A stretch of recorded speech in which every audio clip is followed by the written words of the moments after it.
大家好，娱乐圈的好玩千千万，吃瓜皮的眼睛看不完。这就是申万我今天要讲的几个笑点了。其中相当好玩的就是申万我的铁口之中的铁口，居然在托马斯跳接、侧身、旋转3周半后，继续空翻飞跃了申万我的3个半铁口。也就是熟悉本频道的朋友们，现在已经完全耳朵生茧的引入尘烟了。所以娱乐圈弊端发生的屁大的事，真的吹一吹灰尘，就完全有可能深度影响到了站在娱乐圈 A 端的赵丽颖或者王一博。说到这，申万我可以务实的再补上一句铁口，那就是地气这玩意，注定明年2023年还能继续造神、造王，制造出更多的不可能出来。包括幸福到1+2或者有匪2之有土等等等等。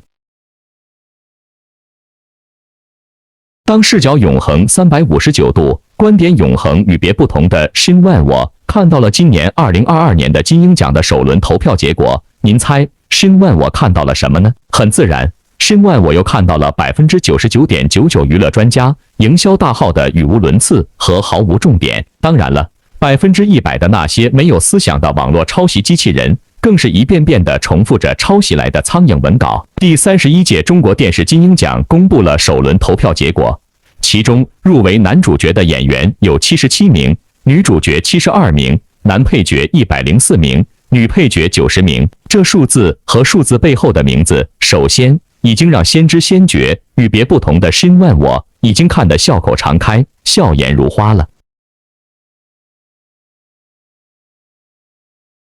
今年的金鹰奖演技类评选取消了观众喜爱的男女演员奖，意味着今年入围的演员都是凭借业务能力。然而仔细看入围名单，会发现不管是电视剧作品还是演员，水平参差不齐。在入围的电视剧中，不乏口碑比较好的，比如《山海情》、《沉默的真相》、《大江大河2》、《功勋》、《觉醒年代》、《人世间》、《我在他乡挺好的》这几部电视剧营销的不多，但评分比较高。可见剧情确实打动了观众。请注意，视角永恒359度，观点永恒与别不同的申万我已经反复提醒大家了。团队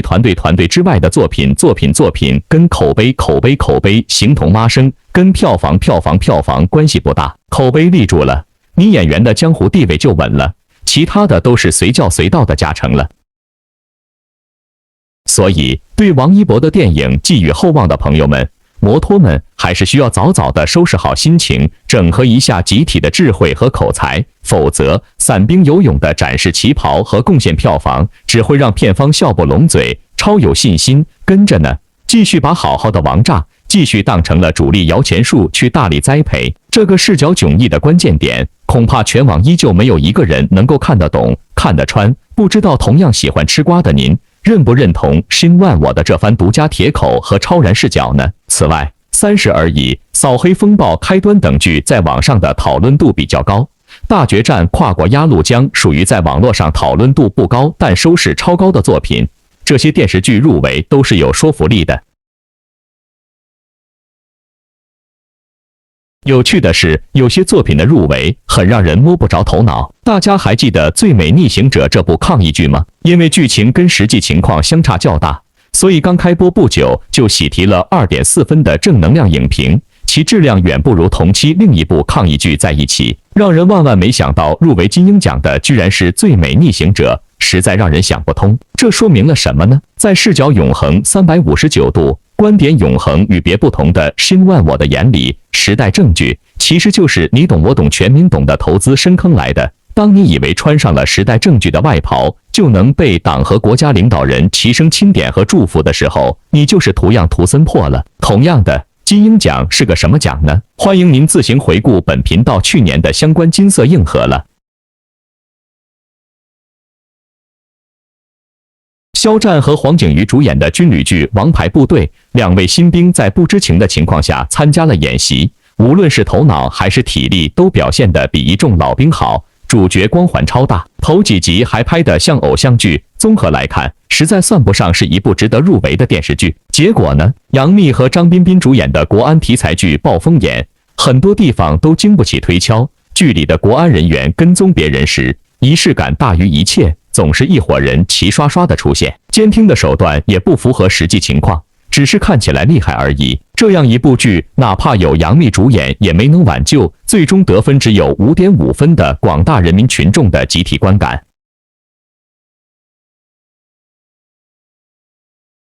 这还没完，入围的男主角实力不一，居然也是一大特色。按理说，能够入围的男演员，应该都是评委认为业务能力比较强的。但这次入围名单中的一些名字，瞬间让人陷入到了自我的否定和怀疑了。比如宋威龙，他在《以家人之名》里演一位高冷疏离、早熟又淡然的年轻人，这种性格一听就知道很考验演技。有演技的演员会将演戏的重点放在眼神上，而没演技的演员只会将角色等同于面无表情。宋威龙无论饰演跟宠爱的妹妹聊天，得知外婆心梗发作，得知爸爸车祸去世，还是跟好朋友吵架的戏份，都是一样的表情。又或者说，观众根本没法从他脸上感受到确切的情绪，这种水平也能入围吗？答案是，请看名单。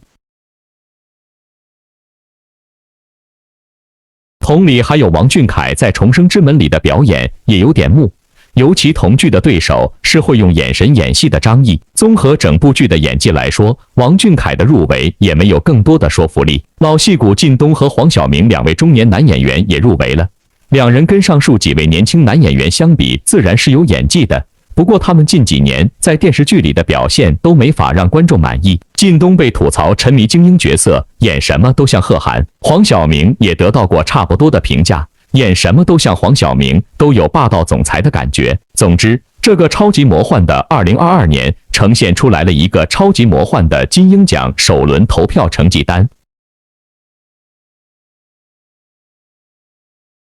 当然了，这个万众期待已久的第31届金鹰奖首轮投票的结束，对王一博是一剂强心剂来的。为什么Shin Wan我会这么说呢？因为王一博这匹影视圈的黑马，居然凭借着电视剧《理想照耀中国》抉择篇及风起洛阳，进入到了这次金鹰奖最佳男主角的2轮评选。值得关注的是，冲击最佳男主角的人选，除了人气较高的白敬亭、李易峰、王俊凯等人，还包括陈建斌、王劲松、孙红雷、于和伟等实力派演员。可以说，作为青年演员的王一博，能够携2部剧入围金鹰奖最佳男主角2轮，这本身就是一份很大的殊荣。平添烧脑和好玩的是，王一博的目标明晃晃已经不是电视剧了，结果电视圈的盛世依旧需要他，所以娱乐圈的很多好玩，我不说，您看得到吗？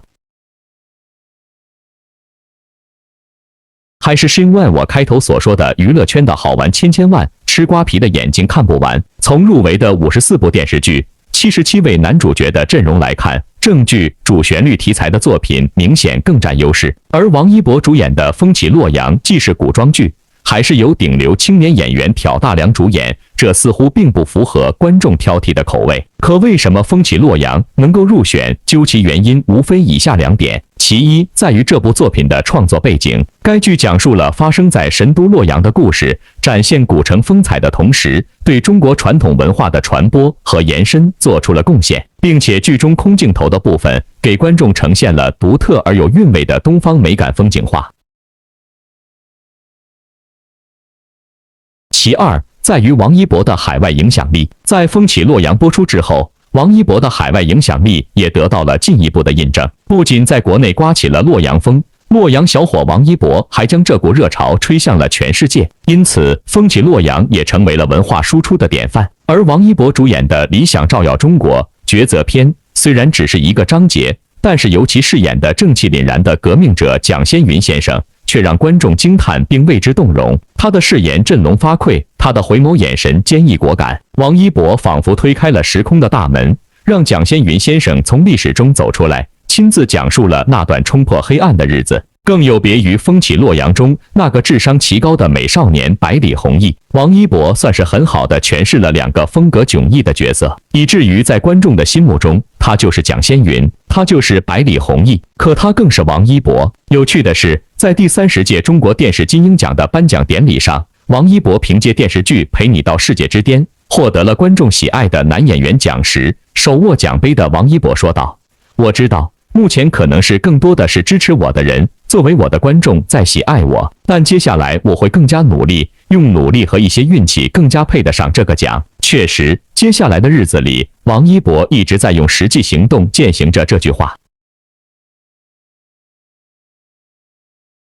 于是乎，时隔2年之后，王一博再次来到金鹰奖。这次他带来了2部作品。这位史上最年轻的金鹰奖最佳男演员获得者，不仅再次得到观众的认可，这次还略有不同。王一博是用角色在与观众对话。最近一段时间的王一博，同样的一直活跃在观众的视线里。冰与火的热播让大家看到了永不塌房的陈宇，无名的无声预告又让观众们看到了眼神杀的叶秘书，热烈的片场花絮则让人们看到了追求梦想的陈硕，长空之王的官宣让网友们确定了不太露面但肯定非常厉害的雷雨。这些林林总总的角色正在迈着矫健的步伐向观众走来，相约一起度过11黄金周。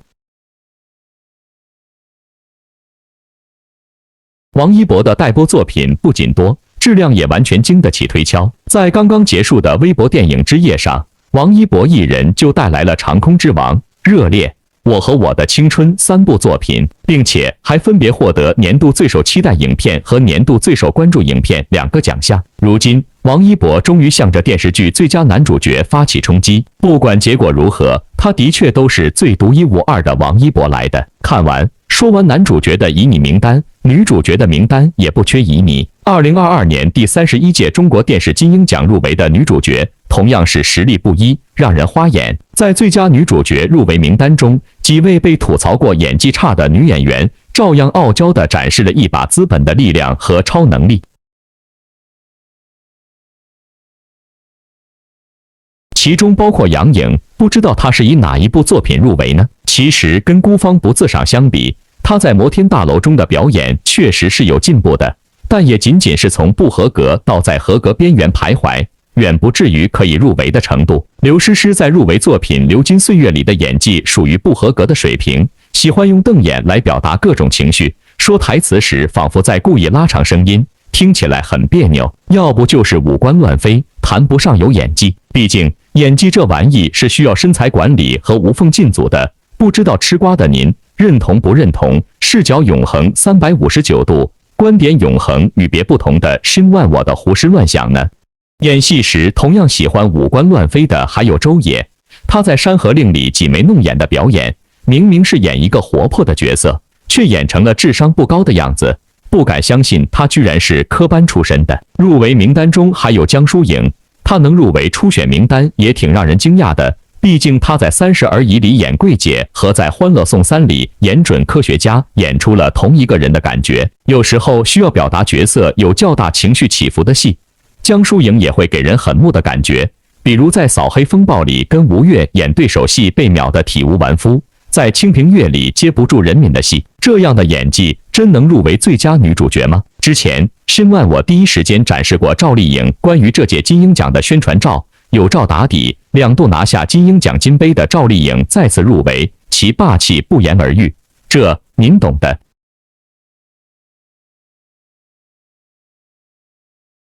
相对来说，入围金鹰奖最佳男配女配的演员，实力派的占比反而更高。比如最佳男配角的名单中有刘奕君、马少华，也就是《觉醒年代》中的北大校长；吴刚、许亚军，也就是《人民的名义》中的祁同伟、张国立等等等等。这些名字个个都是响当当的存在感。入围最佳女配角的有严炳彦、黄瑶、袁泉、刘琳、毛晓彤、秦海璐、刘丹，也就是开端的郭怡、奚美娟、邬君梅等等等等。这些名字同样是无法置喙的躺赢感。当然了，目前公布的只是金鹰奖的初入围名单，大部分作品和演员将会在第2轮投票中被筛掉，大家还是稳稳期待最终的入围名单吧。在视角永恒359度，观点永恒与别不同的申万我的眼里，海选和入围基本上还是2个概念来的，资本加持的参与感和实力变现的收获感是不同的概念来的。口碑，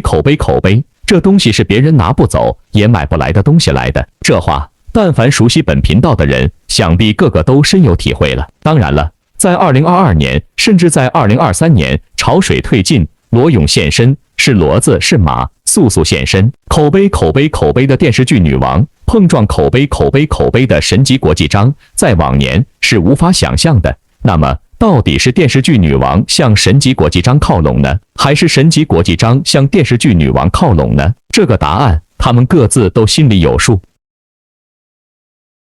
最近有媒体爆料说，国际影后章子怡将要和实力派顶流女演员赵丽颖合作电视剧了。请注意，不是国际章主场的电影，而是赵丽颖主场的电视剧。于是乎，这个消息传出以后，引来了很多粉丝的期待。毕竟这两个可都是娱乐圈中知名的美女，也获得了很多荣誉和奖项。但与此同时，也有不少的观众为章子怡捏了一把冷汗。认为以她的演技来说，和赵丽颖合作很有可能会被对方彻底吊打。之所以会有这样的说法，主要是因为章子怡并不是没有挑战过大女主的电视剧。在《上阳赋》里，章子怡为人们贡献了鼻子插葱一般的神演技，完全没有了过去的女神风范。幸好在这部剧里，没有哪一个演员的名气比章子怡本人还大。所以，即使外面恶评如流，但是章子怡的粉丝却仍然能够为自己的偶像强行辩解。但如果让她和实力派女明星赵颖撞在一起的话，可能就会产生完全不一样的效果了。到那个时候，两个人的演技差异只要出现了一点点，章子怡在这个娱乐圈大前辈就会受到诸多人的嘲讽，甚至有网友直接点出，电影的成功靠的是导演，而电视剧的成功靠的是演员。赵丽颖已经用自己非凡脱俗的影响力告诉众人，她绝对是娱乐圈中收视率顶流一般的存在。而章子怡出演电影或许能够成为大荧幕花旦，可是出演电视剧的效果却并不是很好，只是剧情扑街也就算了，她本身还容易被抓到众多的问题，和赵丽颖合作完全就是自寻绝路。那么章子怡和赵丽颖是不是真的就不能合作了呢？影后的问题又究竟出在哪里呢？首先，电影和电视剧本来就是完全不同的两种拍摄方式。电影的导演一般都有着比较高超的运镜手段，只要一个演员的骨相足够好，站在大荧幕上没有任何的问题。因为在演技不佳的情况下，电影是有时间打磨一个又一个的镜头，只有导演满意了才会让这个镜头彻底过去。这种镜头的艺术语言已经被视角永恒359度、观点永恒与别不同的新万我硬核过了。欢迎不服的朋友自助回顾和留言挑战。可是一个电视剧可能要拍上好几个月的时间，光是集数就注定了不可能把每一个细节都看到位。这样一来，章子怡就会显得有些吃亏了，因为明晃晃的电影语言的独特表达方式，的确能够完美定格并刻意放大出某个或几个最煽情的亮点和光环出来。如果您还是有问号，还是很好奇的话，可以自行回顾一下新万我在本频道独家硬核过的章子怡那部成名的《我的父亲母亲》。而电视剧的语言偏偏就是需要赵丽颖机关枪一般的不停扫射和招呼的眼神杀，如此才能真正撑起场面，贯穿场面。赵丽颖刚刚热播的《幸福到万家》，从头到尾都是赵丽颖这种眼神杀狠狠扫射过的痕迹。同样的，那些有材有料的新万我的独家深扒，特别欢迎您自主回顾一下。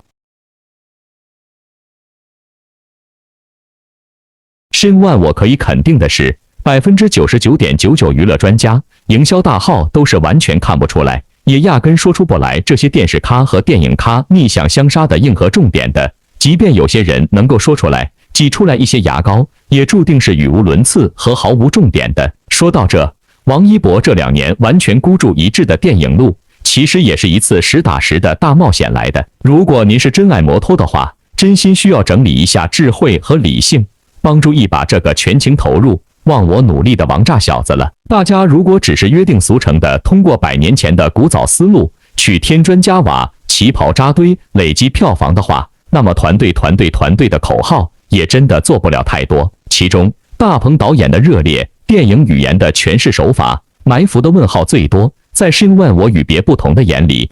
此外，再说回王炸姐姐赵丽颖，赵丽颖本来就是从底下的小龙套一点一点的走上来的，所以她对电视剧里的一些人物的情节和表情把控的更加准确一点。可以说，电视剧是真正考验演员的演技，而电影考验的则是导演的名气以及运镜的手段。电影里面表现的所谓的演技不能够真的代表这些演员的真实水平，但是电视剧里面的台词功底却能够看出一个演员究竟怎样。所以呢，碰撞电影咖章子怡、赵丽颖的优势只能锦上添花，超强压制了。有趣的是，赵丽颖和章子怡在同一部电视剧里面出现的可能性其实并不是很大，因为从现在圈内的情况来看，章子怡是赵丽颖的老前辈，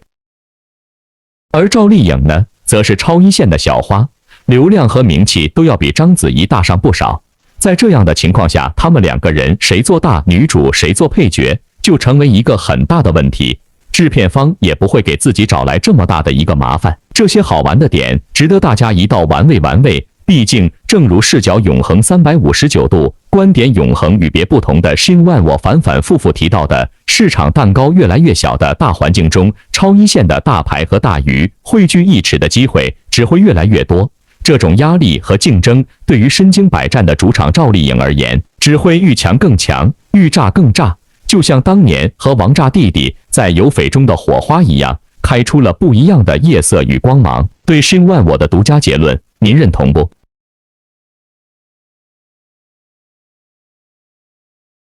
现在勇于尝新的王炸弟弟已经在电影圈发力狂奔，义无反顾了。他所参演的电影《无名》更是放出了最新预告片了。这个王一博跟影帝梁朝伟的双人戏份片段，镜头感再次拉满，这感觉没有人讲的话，你也肯定想不到，那就是赵丽颖和章子怡的同框感觉。这种感觉很奇妙，也很扎眼。希望您能读懂Shin万我的这种只能意会的独家心声。作为主旋律电影的《无名》这部作品一直备受业界看好，博纳影业3部曲的最后一部，程耳导演，梁朝伟、王一博、周迅等人参与，整个主创阵容堪称一绝了。这部作品呼应名字，讲述了抗战时期的地下工作人员的故事，隐姓埋名，忍辱负重，为了革命用特殊的方式流血牺牲，传递情报。这部作品中主打男人戏为主，王一博作为顶流级艺人，自然有些很强的号召力。但是能够选择他来出演这部作品，更重要的是人物角色跟形象要符合，特别是王一博的眼神跟年纪跟剧中叶秘书吻合才是最重要的。搭档影帝梁朝伟对于王一博而言是很具有挑战性的，年轻人的演技好坏在老戏骨面前可想而知。从海报第一次出现，王一博就一直被群嘲，什么一个侧面照就看出来会不会演戏，类似于这种的声音从未停止过。再就是后续放出了预告片后，王一博一句上海话白痴，瞬间让人对他改观不少。王一博大荧幕作品的呈现还是很有镜头感跟质感的，自然是慢慢期待了。这次再度放出王一博跟梁朝伟的双人戏份预告片子，着实让人有些惊喜，镜头感拉满了。西装革履的造型下，梁朝伟的镜头一出来，有种梦回花样年华的既视感，很有画面感，叼着烟大纳古劲，这个男人韵味十足。反观王一博，的确形成了鲜明的对比，让人眼前一亮。这是王一博吗？好大的差别！看起来整个人很有邪魅阴冷，把恐怖的感觉呈现了出来。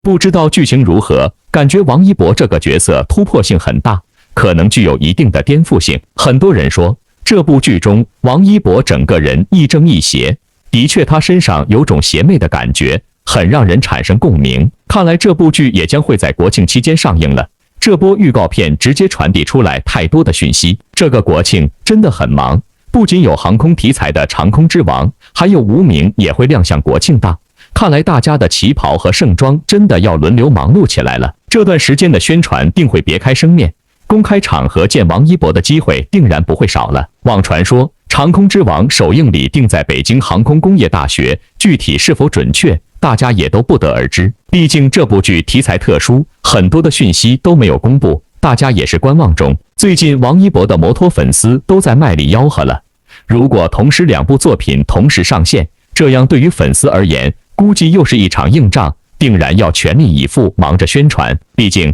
Shin万我也说过好多回了，王一博影片集中撞车的结果，已经让很多单打独斗的摩托们思想完全不集中了。毕竟手心手背都是肉，支持王一博首登大银幕，还有准备穿旗袍应援的摩托们也要赶紧准备好了，片方期待你们的钞票表现哦！长空之王，愿你遨游天际间，花开无名，等待少年脱胎换骨。这些心声都要放在摩托的祝福当中了。当然了，真正有才有料、有方向、有脑有力、有理想的摩托，合力一件事的话，注定会帮助王一博2022年更上一层楼的。有趣的是，也算是应景。现在王一博冰与火的制服剧照蜂拥出场，相当的养眼，制服的诱惑简直可以打造一个王一博制服日了。信仰之火灼烧暗夜荆棘，正义之光开启黎明序章，正气的适配度放在王一博的身上，真的不止酷拽那么简单了。在王一博演绎的陈宇身上，真的能感受到那种热血冲劲，而眼神中也看得到严肃凌厉。他把追寻正义的道路和决心都演绎得淋漓尽致，代入感真的很绝。每一次看冰与火的镜头，都会有人忍不住说，他真的太会了。陈宇他不仅是热血的，有冲劲的，有时候的陈宇是威压的，有震慑力的。几次审讯镜头中，陈宇的脸在微冷的灯光下冷峻严肃，搭配领章肩章上的几点寒芒。当他说你撒谎的时候，就是一个正义的警察站在你的面前。黎明的火终要将漫长的黑夜冲破，焚尽罪恶，驱逐困惑，直至重生的那一刻，在白昼和黑夜、生与死之间交替忍受着折磨与煎熬。信念不灭，黎明之后必是曙光。紧跟王一博的脚步，摩托们特别喜欢一起追看陈宇破局的制服潇洒和制服干练。申万，我不得不说，制服诱惑似乎永远都是致命的，无论港片还是正剧，这个陈宇没有牺牲，但有不怕牺牲的精神。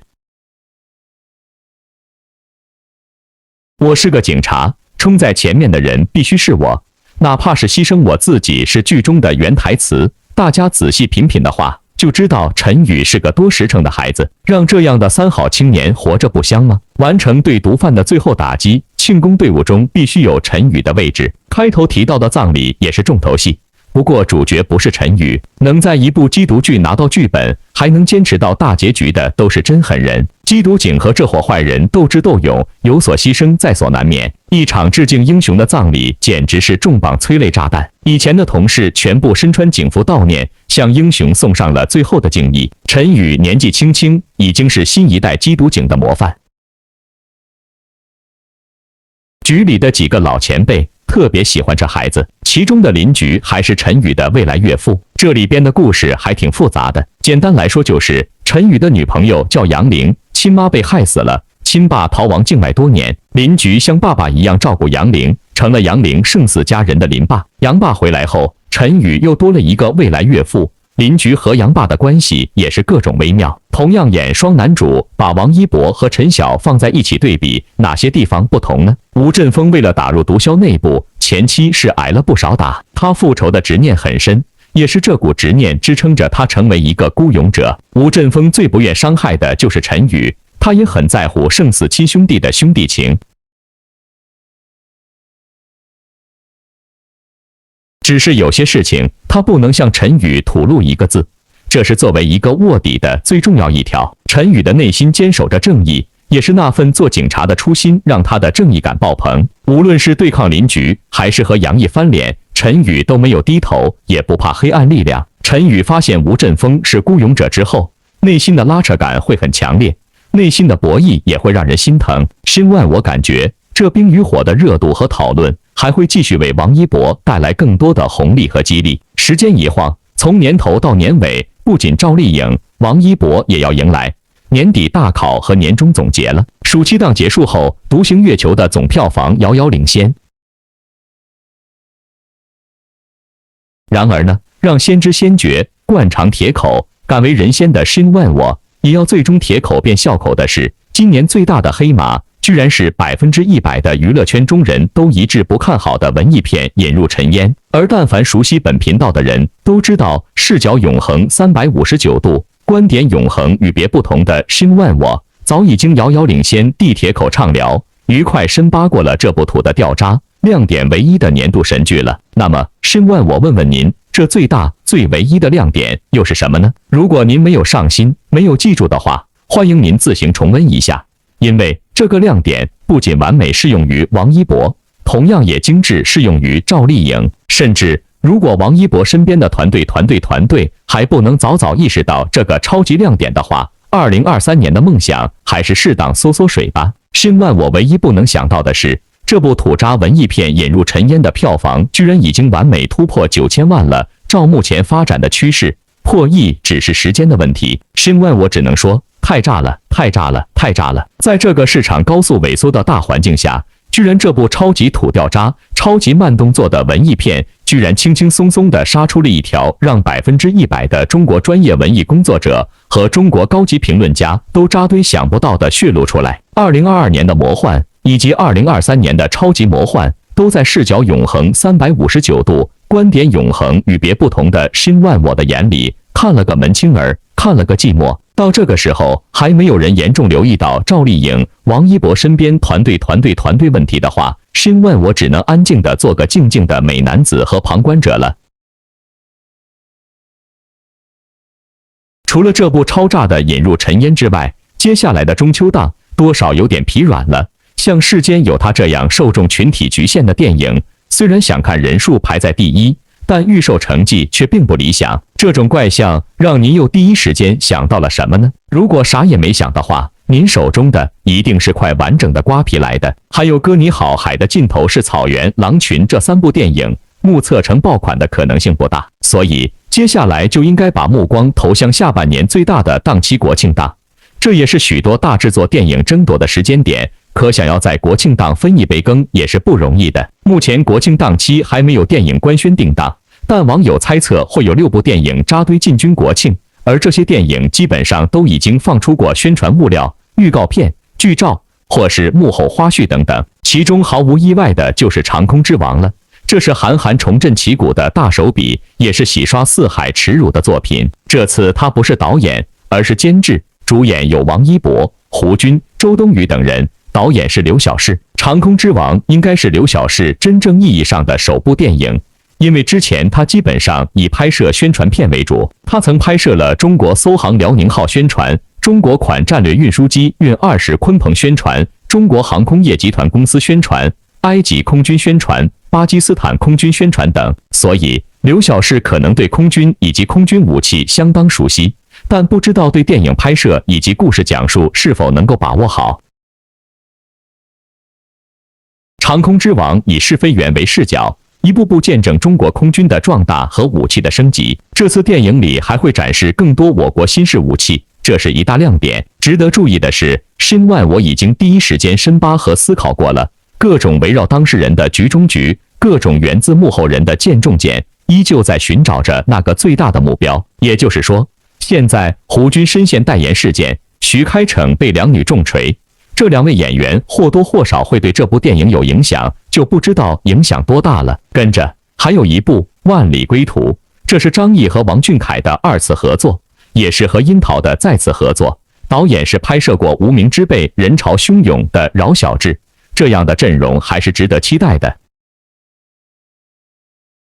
故事和撤侨有关，根据真实故事改编。关于撤侨的电影，我们已经上映过《红海行动》《战狼》等电影，所以《万里归途》的压力还是很大的，上映后肯定会被拿来和其他电影比较，在所难免。这次撤侨的主角是前外交官和外交部新人，从他们的视角出发，逆行进入战区，既要面对反叛军的枪口，又要面对战火和荒漠。2个手无寸铁的人带着125个同胞撤离。预告片虽然很短，但也能够感觉到其中紧张的氛围，随时面临死亡，这是需要多大的勇气。第3部就是中国乒乓，这是邓超和于白眉的再次合作。此前2人已经合作过《银河补习班》《恶棍天使》《分手大师》《我和我的家乡》4部电影，口碑中下等。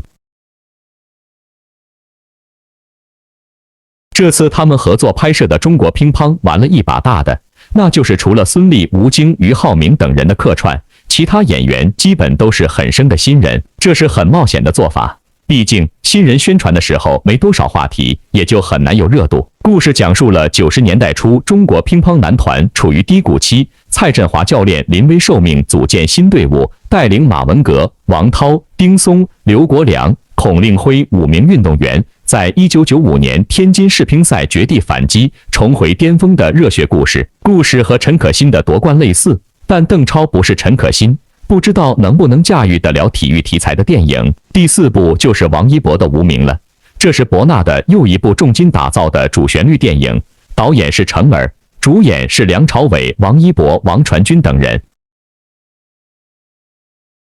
目前，该片已经正式放出了2段预告了。第1段是王传君和王一博的对话，处理尸体时的黑色幽默，有点搞笑。第2段是梁朝伟和王一博各自的特写。梁朝伟先是站立目视前方，之后坐下停顿后点了一支烟，似乎有什么心事。王一博则是在卫生间穿衣打扮，似乎要去执行什么任务。他们是什么关系？是敌是友？第2段预告直接把悬疑氛围拉满了，有点罗曼蒂克消亡史的文艺感觉。把谍战片拍成这样的感觉，也只有程耳能做到了。第5部还是王一博，就是新万我问号最多的热烈了。这是一部和街舞有关的电影，主演是黄渤和王一博。街舞应该是王一博擅长的领域，毕竟他参加的综艺基本上都是街舞类型。至于黄渤，当演员之前也是玩音乐的，而且和张艺兴混久了，应该能学到不少。上一次大鹏指导的缝纫机乐队是有关音乐的，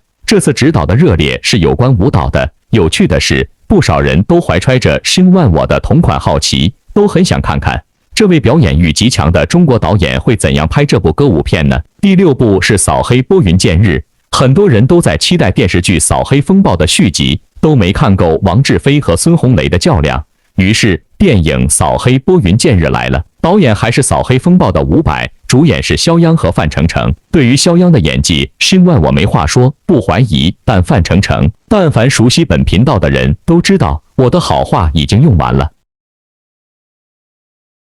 应该是范丞丞和伍佰合作过电影《门锁》，